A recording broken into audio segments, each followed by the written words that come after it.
Hello, my name is Sean and I'm an elder at Andover Baptist Church. This week I have called my series of devotions Who is in Control? And I'm using the example of air traffic control guiding the flight of an aircraft as a metaphor for how God being in control of our lives and guiding us is so much better than us attempting to do this on our own. Yesterday I told you about my lifelong love of aviation and how as a teenager I was unable at the time to follow my desire to become an airline pilot, and now a conversation with a neighbour of mine who was an air traffic control officer at Boscombe Down, which was close to where I grew up, sparked my interest in air traffic control.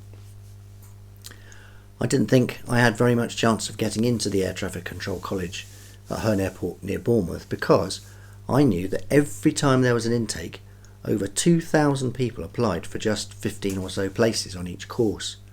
But I was aviation mad, and I really felt that this was God's direction for me, and I hoped that that would be enough.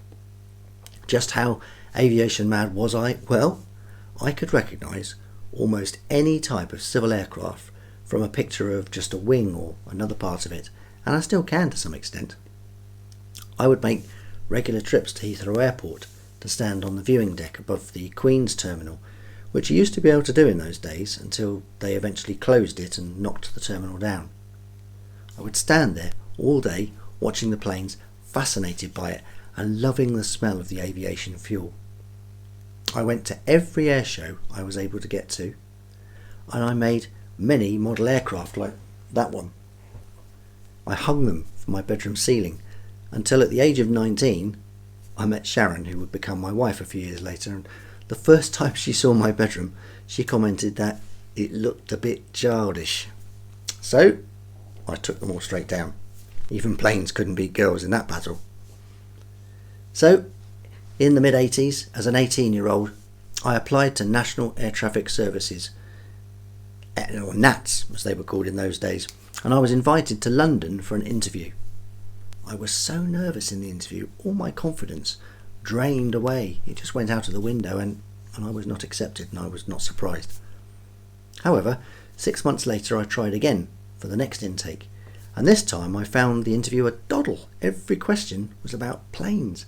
How many engines does a TriStar have? Which type of plane does this airline fly in, etc, etc, etc. And for me, that was easy.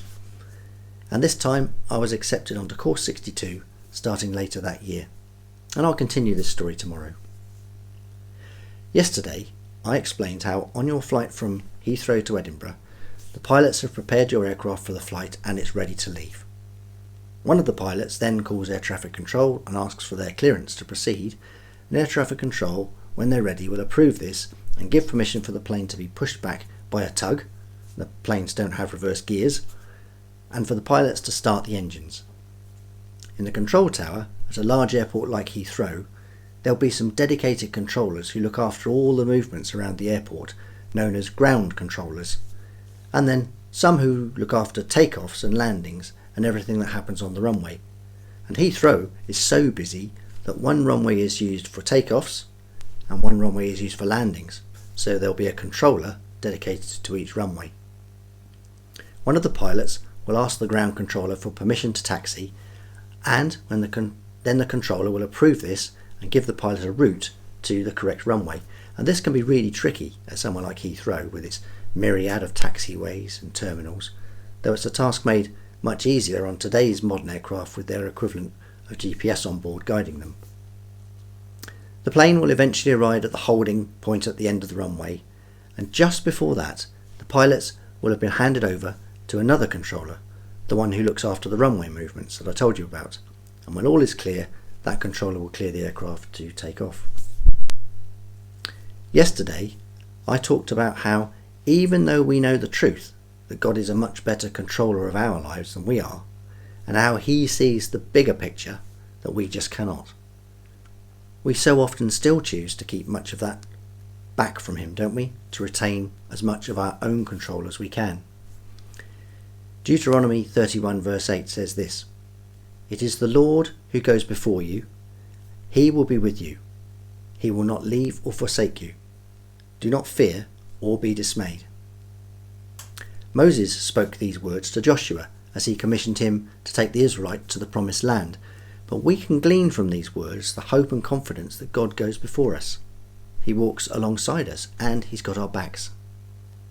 He will not leave or forsake us, and he's well aware of all that's happening, all that has happened, and all that will happen according to his wisdom, his love, and his plan.